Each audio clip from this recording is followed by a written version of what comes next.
Salamu alaikum. Leo nimesema vizuri? Bas, najua wengi tunakutananga na nyinyi TikTok. Sasa leo umeona tu hapa. So nataka nishukuru sana leo kufika hapa Pwani University. Na mimi nataka nishukuru sana the management ya Pwani University kwa sababu you have been playing a very key role in inviting great people of this nation to come to speak to the young people. And I think this is the first university that I have invited the Deputy President to come and speak to them. I've seen the other week, we had some other visitors who have come. It means that you care about your fraternity. And the Vice Chancellor, you deserve to be clapped for, right? One thing I've learned from our Deputy President is one. This is the first time that I'm sharing a platform with him. And one thing is that lazima ufiche kitu fulani watu wengine wakuone, yani wakudharau kidogo na alafu ukuje uonyeshe kitu fulani.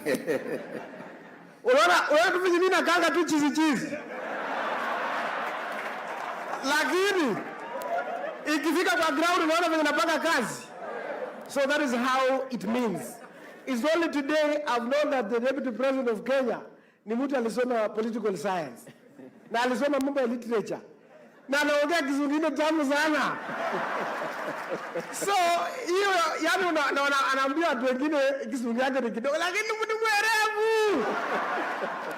So me I can just say this that whatever he has just shared is the truth of the matter. I remember in the year 2011.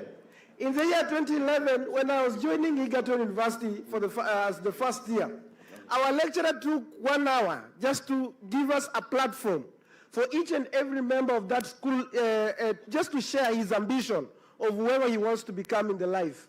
I didn't know that one day maybe I'll become a politician or I'll become anyone else. When it reached on my side, I just said that I want to be a pastor or a leader. Everyone laughed at me, by the way. It was like a joke. So and it went like that. Later on is when I just discovered the leadership coming in, and that is it. And by the time I was going to look for the member of parliament, I was doing some teaching in a certain college, and I was being paid 10K months. Kama when msimu imekuwa mzuri 13K, and I had an ambition of being an MP. Sasa watu wanaanza kuniambia wewe ni mwendazimu, you are a madman. They called me a madman. So, and because I had a big ambition, so one thing me I'll just